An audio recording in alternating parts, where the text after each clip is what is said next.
Bonjour à tous, bienvenue à cette édition de la mi-journée. Voici d'abord les titres du journal. Les textes de loi sur la décentralisation sont en mode relecture. L'Association nationale des communes du Bénin a initié des consultations auprès du réseau des parlementaires pour la décentralisation et le développement local. Le processus d'amélioration des textes est visiblement en route. L'enfant africain est à l'honneur ce 16 juin, c'est sa journée. À l'occasion, l'Union africaine invite à ne laisser aucun enfant pour compte pour le développement. Vous entendrez dans cette édition le message de la ministre des Affaires sociales.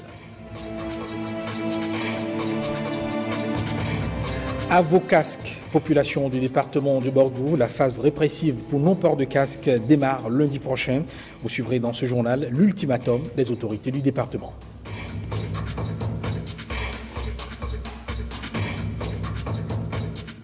Voilà donc pour les titres. Bonjour et bienvenue dans ce 13h. Et on ouvre cette édition par cette audience. 4 personnalités dont l'actuel représentant du secrétaire général de l'ONU pour l'Afrique de l'Ouest et le Sahel, Mohamed Ibn Chambas, était au cabinet du président de l'Assemblée nationale.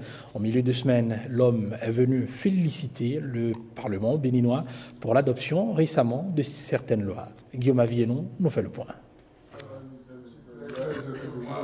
Mohamed Ibn Chambas, représentant spécial du secrétaire général des Nations Unies pour l'Afrique de l'Ouest et le Sahel, en visite de courtoisie, est venu exprimer son admiration pour les efforts du Parlement béninois à aider le pays à se hisser au rang des nations modernes, mais aussi féliciter le président de l'institution pour son leadership.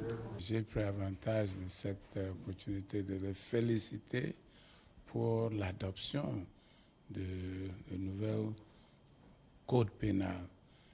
Et comme vous savez, il a pris quelque temps pour travailler dessus et finalement, il a été adopté par l'Assemblée nationale avec une suppression, la peine de mort. Les Nations unies ont très bien apprécié cette initiative. Nous avons également discuter de quelques lois aussi adoptées par l'Assemblée nationale, comme celui concernant les lois contre le financement du terrorisme. Le représentant spécial du secrétaire général de l'ONU pense que l'engagement du Bénin pour la lutte contre le terrorisme est favorablement accueilli de la communauté internationale. À la suite de Mohamed Ibn Chambas, Elou Léo Kaba, ambassadeur du Ghana près le Bénin. Le diplomate est venu évoquer avec le président de l'Assemblée nationale du Bénin des possibilités de renforcement des relations de coopération entre le Parlement de son pays et celui béninois. Monsieur Abil Adelou, coordonnateur de l'organisation du festival INGEPS Réjouissances culturelles et sportives pour sa part, vient présenter le programme du déroulement de la toute première édition du dit festival. Nous avons initié d'abord une grande caravane qui va dérouler, je crois bien, le 28 juin prochain. Après cette caravane, il y aura la soirée, l'événement, la journée salubrique. Et le vendredi, déjà le 29, il y aura la journée marathon qui regroupera toutes les classes sportives initiées récemment par le gouvernement en place dans les écoles secondaires. Il y aura aussi les associations sportives de la dite école qui est l'Institut l'INGEPS. Et le samedi, maintenant, interne par l'événement Miss qui se déroulera à l'hôtel MB de Porto. Quatrième et dernière personnalité reçue, le secrétaire général du syndicat autonome du personnel de l'Assemblée nationale. Au menu des échanges avec le président de l'institution, des difficultés liées aux conditions de vie des militants du SINAPA. Au nombre de ces difficultés, on peut parler de la situation de la Caisse nationale de sécurité sociale, où les cotisations ne sont pas reversées à temps.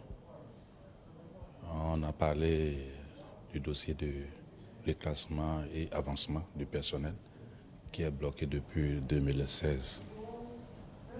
On a parlé aussi de notre statut, la loi portant un statut de la fonction publique parlementaire.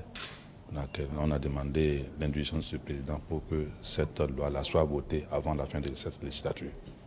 Des doléances auxquelles le président Adrien Oumbédi s'est montré très attentif. Parlons maintenant de ce texte de loi qui pourrait renforcer le dispositif législatif national. en matière de lutte contre le crime financier transfrontalier. Le Parlement béninois a voté en début de semaine, et cela à l'unanimité des membres présents, le projet de loi portant lutte contre le blanchiment de capitaux et le financement du terrorisme. Une loi introduite à l'Assemblée nationale par le gouvernement en vue non seulement de se conformer aux exigences de l'UEMOA, mais aussi pour disposer d'outils pouvant lui permettre de mieux combattre la corruption. Reportage. Une loi qui renforce l'arsenal juridique béninois contre le blanchiment de l'argent sale et la lutte contre le terrorisme. Un argument qui a milité en faveur de l'examen et de l'adoption à l'unanimité au Parlement en début de semaine du projet de loi portant lutte contre le blanchiment de capitaux et le financement du terrorisme, mais aussi la prolifération des armes de destruction massive. Le dit projet de 165 articles répartis en 7 titres est une fusion de la loi du 31 octobre 2006 portant lutte contre le blanchiment de capitaux et celle du 27 août 2012 portant lutte contre le financement du terrorisme en République du Bénin. Entre autres objectifs, à l'origine de cette loi proposée par l'exécutif, se conformer aux directives de l'UEMOA dont le Bénin est membre en matière de lutte contre le blanchiment de capitaux et le financement du terrorisme. C'est l'instrument qui manquait réellement à tout l'arsenal actuellement à notre disposition pour lutter contre la corruption. Vous voyez, il y a des endroits de Cotonou où des bâtiments sortent des terres comme des champignons et en moins de 2 mois, de quelques mois, vous voyez des gratte-ciels se lever et on ne sait jamais d'où vient l'argent. Le document renforce surtout la lutte contre le recyclage de l'argent sale avec un accroissement des pouvoirs de la CENTIF, la cellule nationale de traitement des informations financières, transformée en une autorité spéciale dotée de l'autonomie adéquate pour identifier et collecter les preuves constitutives du crime financier et décider de la poursuite du contrevenant. La dite loi réprime les crimes économiques et financiers transfrontaliers en renforçant le contrôle au poste des douanes. Pour ne pas aller directement à la procédure de gestion de faux, le texte prévoit déjà que c'est une avancée et qu'il faut renforcer. Et désormais, il faut aussi envoyer les produits directement au trésor au lieu de garder les produits saisis par devers les caisses de l'agent de douane. Il faut envoyer ça directement au trésor et rendre compte au CENTIF. Je pense que c'est des avancées qui, effectivement, nous amènent à renforcer les moyens de lutte contre la corruption. La CENTIF travaille avec la police républicaine et donc en ce sens a la capacité d'utiliser toute la présence nationale de la police républicaine. Elle n'a pas besoin aujourd'hui administrativement d'avoir des relais partout pour pouvoir agir parce que la CENTIF a ses propres relais d'information qui sont répartis sur tout le territoire et ensuite la CENTIF travaille avec et l'organisation judiciaire qui a une carte nationale mais également avec la police républicaine qui est présente bien entendu sur l'ensemble du territoire. Le Parlement, en se prononçant favorablement aux dispositions de la loi sur le blanchiment de capitaux et la lutte contre le terrorisme, vient encore de donner plus d'arguments de droit à l'exécutif engagé pour la répression de la corruption. Et en parlant de blanchiment de capitaux, évoquant cette rencontre qui s'y est penchée, mais aussi sur le financement du terrorisme, 2 jours pour valider le rapport d'évaluation nationale sur les risques des 2 phénomènes. Voyez le compte-rendu à ce sujet de Blaise Adankbo et de Mathieu Soukenon. Un récent rapport de l'Union africaine, l'Afrique subsaharienne est confrontée à l'épineux problème des flux financiers illicites. Face à cette situation, chaque pays doit prendre ses responsabilités. Il convient alors de mettre en place des stratégies pour la lutte contre le blanchiment d'argent et le financement du terrorisme. Depuis mai 2016, la cellule nationale de traitement des informations financières a entamé un processus d'évaluation des risques de ces phénomènes au Bénin. La rencontre de ce jour constitue la dernière étape. Il s'agit d'analyser les principaux sources et moteurs de risques dans le but de concevoir des politiques et des actions efficaces basées sur le risque et d'affecter des ressources disponibles de la manière la plus efficace pour éliminer, réduire et maîtriser les risques ainsi identifiés. Il s'agira pour nous, au cours de cet atelier, de procéder à la validation du rapport élaboré à l'issue de cette évaluation. L'élaboration de ce rapport a été placée sous la supervision des experts de la Banque mondiale. Mon institution se félicite d'avoir été invitée à soutenir les efforts des autorités dans ce domaine et d'avoir été en mesure de les accompagner au cours de ces 2 dernières années pour finaliser cet exercice exigeant.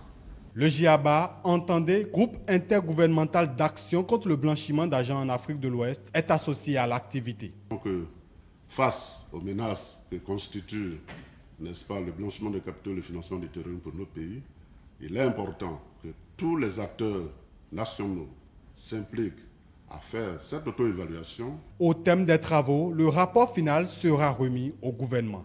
À l'issue de l'atelier, le Bénin pourra disposer d'une stratégie nationale de renforcement de son dispositif de lutte contre le blanchiment de capitaux et le financement du terrorisme. Il restera alors la mise en œuvre des différentes recommandations de ce rapport pour une lutte efficace contre le blanchiment d'argent et le financement du terrorisme. C'est en titre, l'Association nationale des communes du Bénin, la NCB, aborde la dernière étape du processus de relecture des textes de loi qui régissent la décentralisation au Bénin.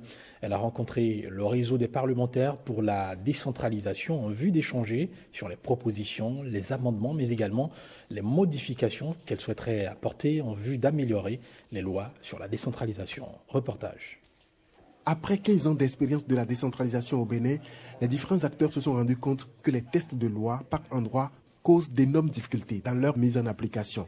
Imprécision, confusion, contradiction et insuffisance. Bref, les élus locaux ont été éprouvés. Alors, depuis 1 an, l'ANCB, l'Association nationale des communes du Bénin, a entrepris une large consultation en vue de recueillir l'avis des uns et des autres afin de soumettre aux députés un texte qui émane du desiderata des différents acteurs de la chaîne. Et donc cette rencontre de grands propos est l'occasion de faire un compte rendu des propositions faites par l'ANCB et aussi d'engager le débat avec les députés.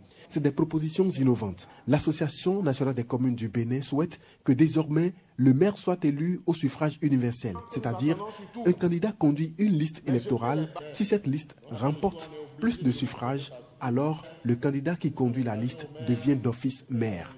La loi avait prévu que pour être maire, il suffit de savoir lire et écrire en français. L'ANCB souhaite que le maire ait au moins le niveau baccalauréat ou un diplôme équivalent. Les chefs d'arrondissement doivent avoir le niveau BEPC. La question du genre, il faudra aligner autant de candidats que de candidates. Le statut du maire sera amélioré, passeport diplomatique, indemnité, prime, bref, toute une série de propositions qui ne laissent aucun secteur de la gouvernance locale. Et pendant ce temps, le médiateur de la République, conformément à ses missions et attributions, a lancé mercredi les audiences foraines édition 2018. La commune de Pobet a été choisie pour mieux impacter la localité et solliciter la contribution à l'installation des points focaux. C'était en présence du préfet du plateau que les cérémonies se sont déroulées dans la salle de conférence de la mairie. Emilienne Fayomi, Brissongo. Le médiateur de la République a porté son choix sur la commune de Pobet pour lancer officiellement les audiences foraines édition 2018. Le préfet du plateau, conscient du rôle très important de cette institution, a accueilli cette manifestation qui a réuni gardiens de la tradition, les membres de la conférence administrative du département du plateau, élus locaux et représentants de certaines administrations. Séance meublée par la projection du film sur l'incivisme notoire des populations béninoises. Elle a permis de faire un tour d'horizon sur les dysfonctionnements de certaines administrations publiques. Il constitue en réalité une chance offerte aux administrés pour régler facilement et gratuitement les différents contentieux qui subviendraient entre eux et l'administration publique. Au total, 4 500 dossiers ont été déjà traités au cours de ce mandat. Selon Joseph Nyolofon, l'année 2017, 473 plaintes ont été reçues. Il s'agit pour son institution d'établir l'équilibre entre la population et l'administration publique. Beaucoup de nos compatriotes ne savent pas et surtout ne connaissent pas ce qu'ils peuvent obtenir de l'État, ce que l'administration peut et doit faire avec eux et pour eux. Les audiences foraines sont indispensables pour l'autorité administrative indépendante qu'est le médiateur de la République pour entrer en relation avec les citoyens et pour obtenir d'eux leurs plaintes vis-à-vis de nos administrations. Après cette session, Monsieur le Préfet, Messieurs les maires, je voudrais faire de vous des partenaires actifs, dynamiques de nos équipes pour qu'ensemble nous résorbions les difficultés qui grippent et paralysent nos administrations.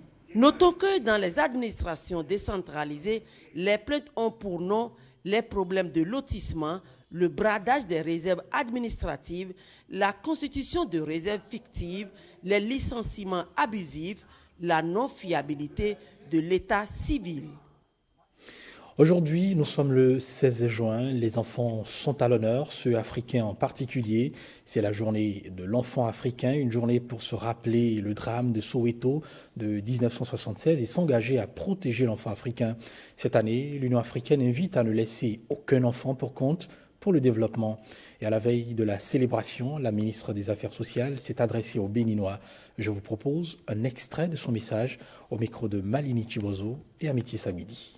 La célébration est non seulement l'expression de l'hommage rendu par l'Union africaine aux enfants de Soweto tombés sous les balles de l'apartheid, mais aussi à tous les autres enfants africains victimes d'injustice sociale où qu'ils se trouvent. Elle a pour vocation de rappeler aux communautés la place de choix que doit occuper l'enfant dans la société et susciter leur intérêt sur les questions relatives à son bien-être et à son épanouissement. C'est donc l'occasion de sensibiliser l'opinion publique sur la nécessité de défendre, de protéger, de respecter les droits de l'enfant en général et ceux de l'enfant africain en particulier. Dans ce cadre, je voudrais vous inviter à saisir l'opportunité de cette célébration pour lancer une véritable croisade en faveur de la protection des enfants atteints d'albinisme. Ces êtres qui nous sont chers et qui, malheureusement, payent de nos jours un lourd tribut du fait de leurs conditions. Nous devons agir en faveur de l'accès aux services sociaux de base pour nos enfants, y compris ceux issus des familles vulnérables ou à risque, en développant des filets sociaux permettant d'améliorer la scolarisation, l'hygiène, la nutrition et la santé, y compris la santé sexuelle de nos enfants. Hier, la communauté musulmane célébrait l'Aïd el-Fitr ou encore la fin du mois de Ramadan. Le ministre Abdoulaye Biotchane était aux côtés de la communauté musulmane de Parakou pour la célébrer. C'est la place Idi du CEG Titirou qui a servi de lieu de prière et d'action de grâce. C'était en présence du maire Charles Tokor et les fidèles musulmans. Nestor Sella et Kadnel Kapo étaient également de la partie. Nous sommes ici sur le terrain de sport du CEG Titirou. Cette communauté musulmane que vous voyez derrière moi prend place pour la prière qui marque la fin du jeûne musulman. Cette prière sera dirigée par l'imam Saïd Kaloulaï. Une prière composée de 3 parties essentielles, les 2 rakas, l'homélie de l'imam ainsi que la prière pour un bon comportement.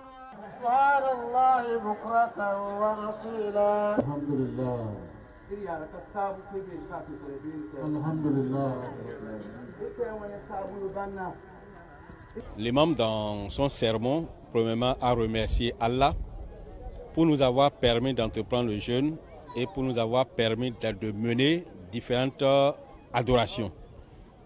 Au deuxième point, il a lancé un appel aux fidèles musulmans qui ont jeûné. Du fait que nous avons accompli beaucoup d'actes d'adoration, nous souhaitons que Allah exauce nos adorations. Et il a lancé un appel pour dire Le mois de Ramadan est terminé, mais cela ne suffit pas que l'adoration est terminée.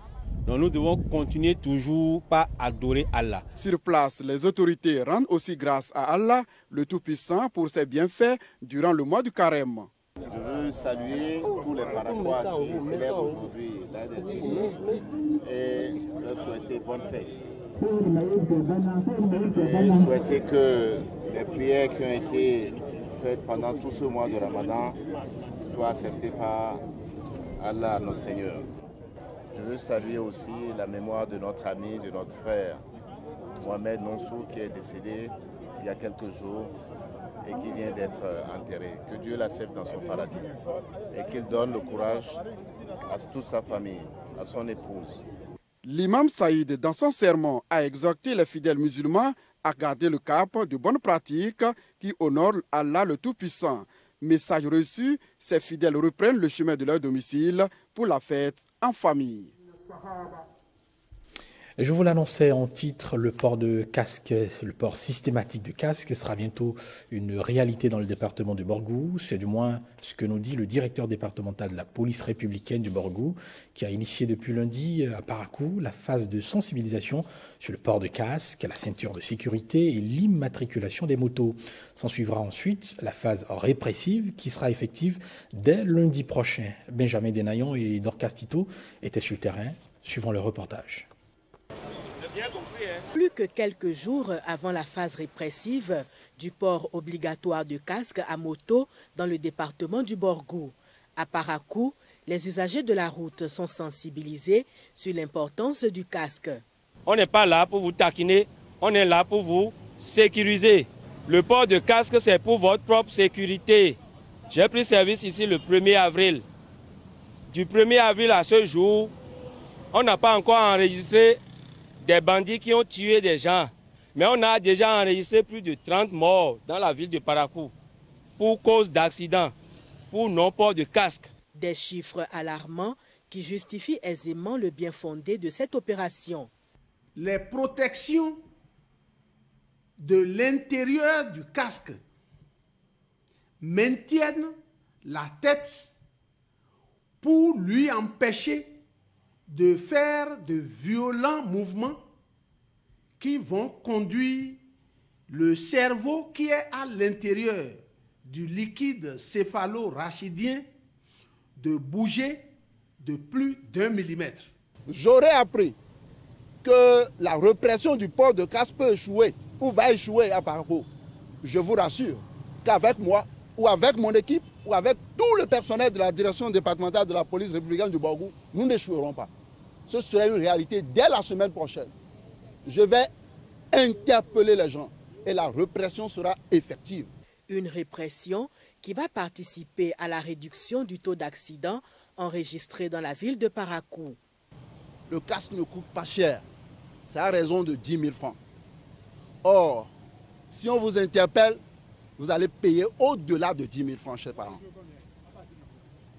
Peut-être l'amende peut coûter 10 000. Vous reviendrez avec votre casque, disons 10 000, ça fait 20 000 déjà. Et vous allez payer les frais de fourrière. Ça vous fait au-delà de 25 000. Alors que simplement avec 10 000 francs, vous avez déjà réglé ce problème. Outre le port de casque, la ceinture de sécurité et l'immatriculation des engins à 2 et 3 roues focalisent aussi les attentions. La phase répressive démarre le lundi 18 juin 2018. Et un dernier sujet avant de boucler cette édition, 25e Assemblée Générale Ordinaire de la fêtière des caisses d'épargne et de crédit mutuel du Bénin. Les membres de ce système financier se sont retrouvés à Kandé pour faire le point de l'exercice clos le 31 décembre 2017. Cette assemblée a également connu la réalisation de plusieurs sous-activités devenues coutume à la FESECAM Bénin. Compte rendu, Judica Elayena, Aziza Lagui. C'est une assemblée générale marquée par 3 temps forts, les solennités, les assises proprement dites et les distinctions et hommages. Mohamedou Moussa, préfet de la Liborie, au lancement des travaux, revient sur la place qu'occupe la fêtière des caisses d'épargne et de crédit mutuel FESECAM Bénin. La FESECAM reste actuellement l'institution financière la plus représentée sur toute l'étendue du territoire national. Votre appui au secteur de l'agriculture est d'ailleurs très apprécié. La rencontre de Kandi justifie le fonctionnement de cette fêtière.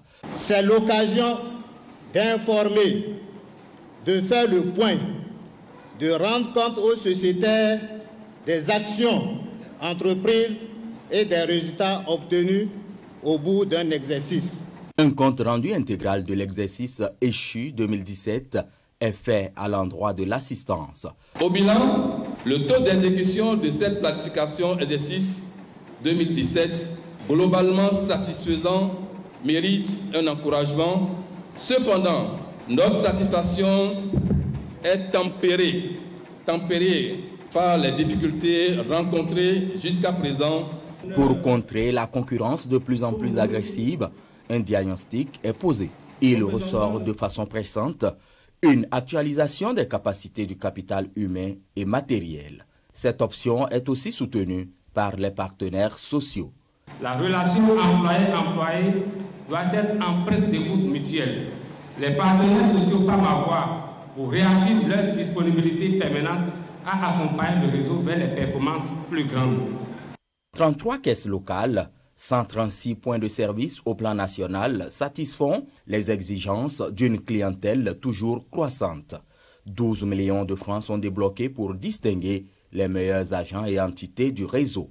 Hommage est également rendu à 15 autres agents admis à faire valoir leur droit à la retraite.